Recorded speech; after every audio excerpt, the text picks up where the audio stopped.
All right. So now everything you said is fascinating. Now take it now with the lens of what's happening now, where we've got, Anthony Fauci on stage next to Donald Trump, obviously doing these nightly briefings. We've now had the lockdown period. And now, as I said in the introduction, it seems like everyone's pushing this vaccine agenda, including Fauci. What do you see going on behind the scenes? Because you spent a long period of your life researching all of the forces. Let me just make one other point about the economic drivers for this industry. If you look at the vaccine industry, when I was a kid, it was about a $287 million industry. Nobody was making huge money on it.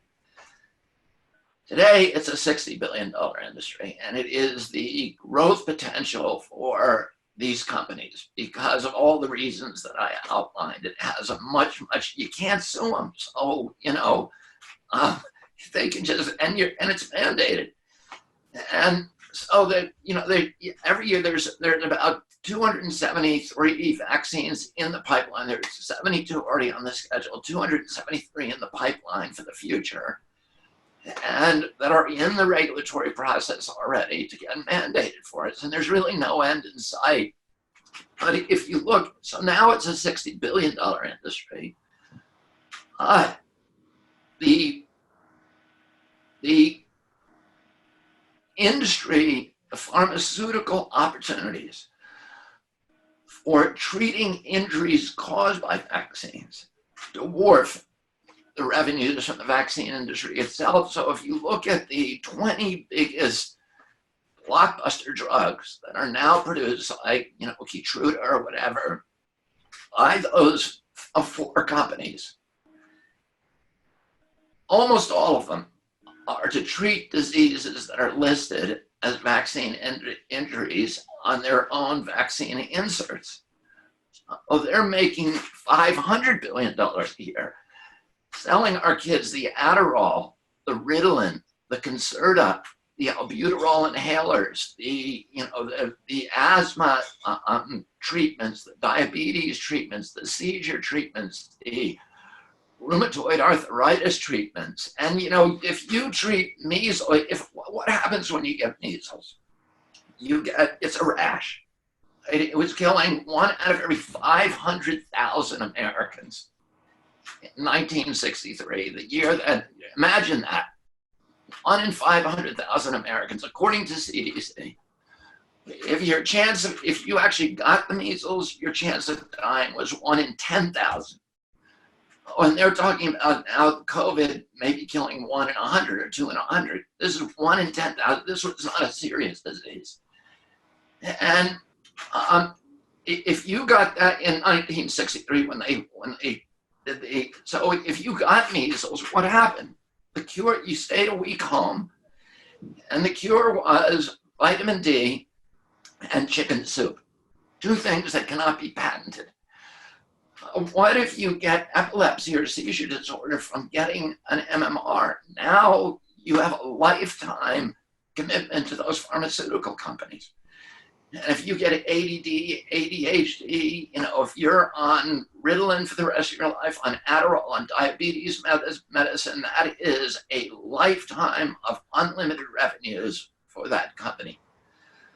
Oh, this is a very, very attractive business model for those companies, and they know it. And I can tell you that because I would have never believed it, and I would have said if somebody said that to me, I'd say, oh, they're just a conspiracy theorist and they're a cynic and a skeptic. Of course they don't know, but yeah, they do.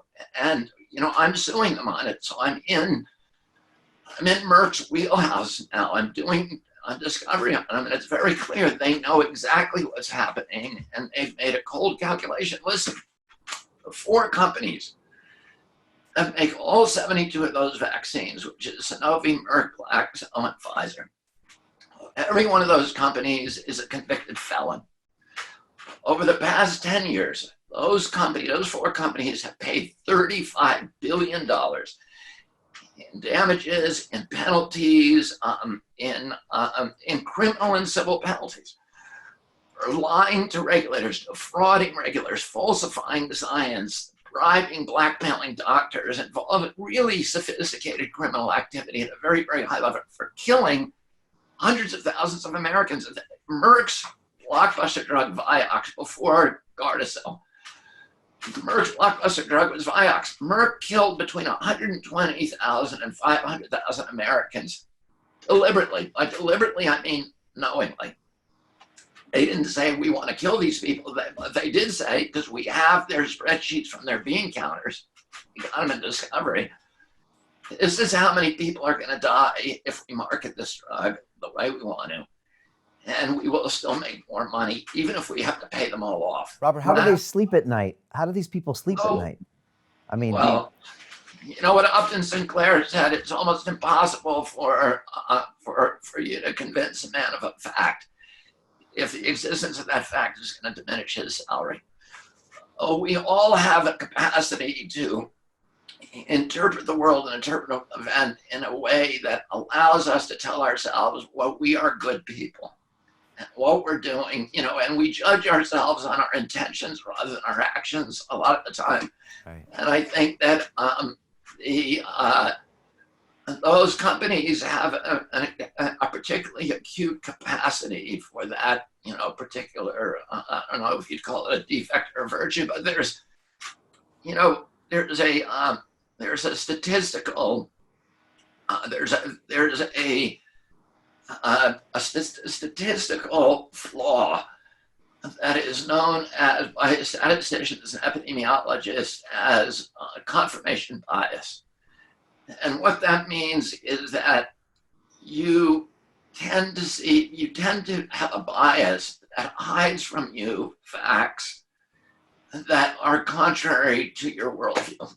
And it's a biological impulse. You can see where it came from, you know, that if you were, you know, when in the 20,000 generations that we were wandering the African savannah as, you know, part of little warring groups, we had to really believe that all the people we were with were right and everybody else in the world was wrong. So it's you know, one of the features of tribalism, and we all have that capacity. The problem is when a guy who is as powerful as Bill Gates has that capacity to see himself as a good man and to see all of his intentions as pure, and then not see that the DTP vaccine that he's giving to every child in Africa is killing 10 kids. It kills children, vaccinated kids, at 10 times the rate as unvaccinated kids will die.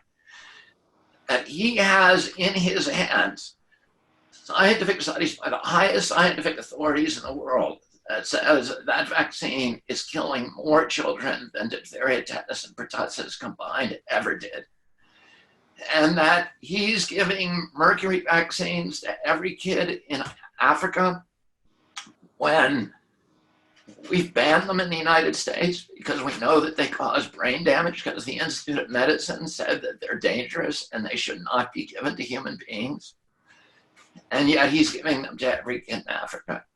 You know, somehow under his watch, that WHO, which he runs, chemically castrated 1 million Kenyan women with a hormone that was put in tetanus vaccines deliberately and given deliberately. And I'm sure in Gates's mind, he thinks that there was a good intention behind that.